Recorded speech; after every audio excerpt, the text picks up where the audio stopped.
In this video, we will learn how to classify matter. Matters can be divided into two classes, mixtures and pure substances. Mixtures are composed of more than one substance and can be separated physically into its component substances.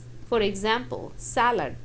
Salad contains lettuce, tomatoes, cucumbers, and black olives. When you separate them out, you can separate them out in its own components. Let's talk about pure substance. Pure substance are composed of only one substance and it cannot be separated physically.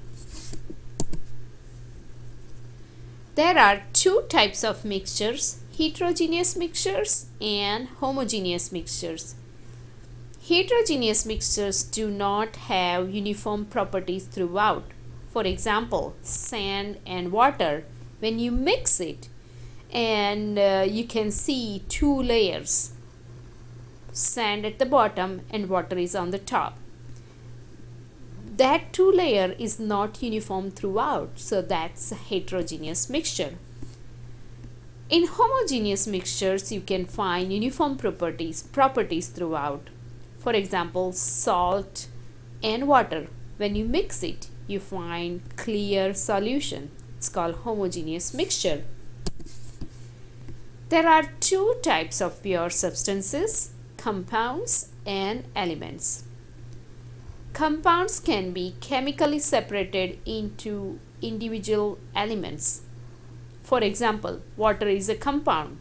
Water is a compound of hydrogen and water, H2O.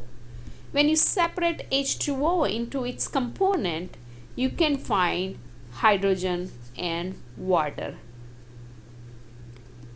So compound can be made of two or more elements together and they are chemically combined. So when you separate them, you can separate them chemically.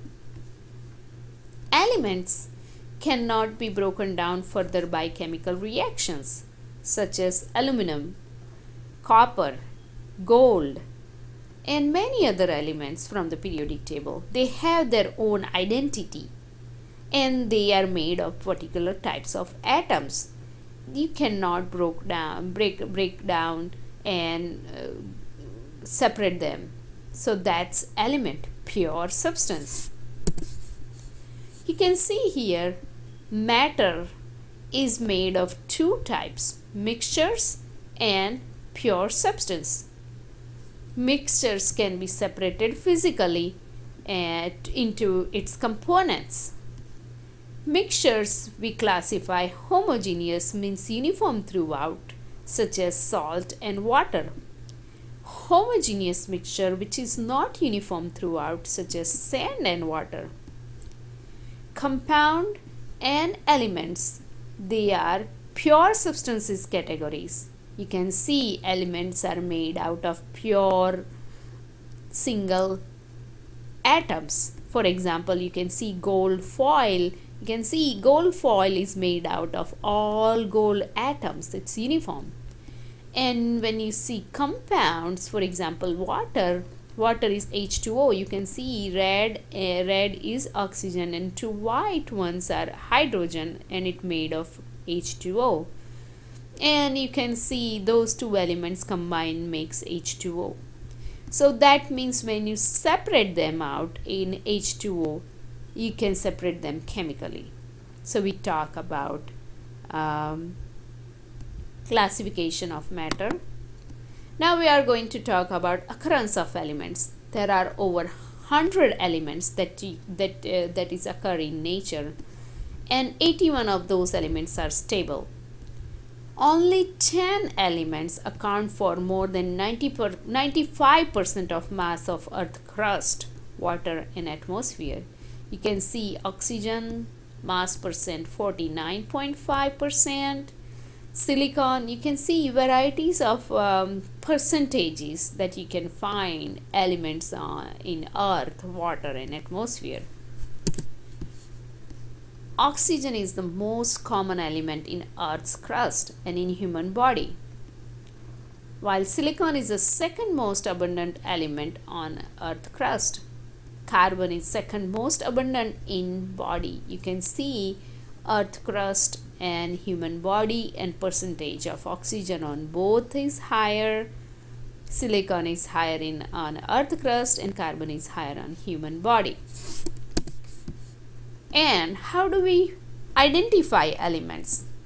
Each element has their unique name. Name has several origins.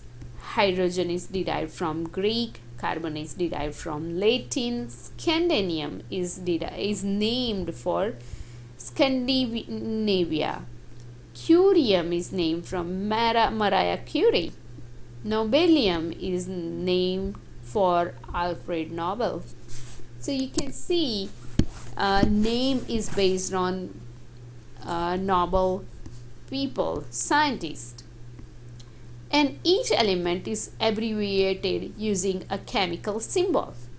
Symbols are 2 or 1 letters. Most of the time, symbol is derived from the name of the element. C, for example, is a symbol of carbon. Cd is a symbol of cadmium. When a symbol has 2 letters, first is capitalized and the second is a lowercase. Here are some more examples that derive from original Latin names. Gold, A is a capital and U is a lowercase, AU. Silver, AG. Copper, CU. Mercury, HG. Potassium, K, and so on and so forth. You can see antimony, SB. Tin, SN. So that way it's originally from Latin name. Here is a critical thing. Aluminum or aluminium. Most metals have their names and in IUM. However, element 13 is called aluminum in USA and Canada and aluminium in rest of the world. The difference spelling is believed to be from the spelling error which caught on in USA and Canada. The official IUPAC name is aluminium.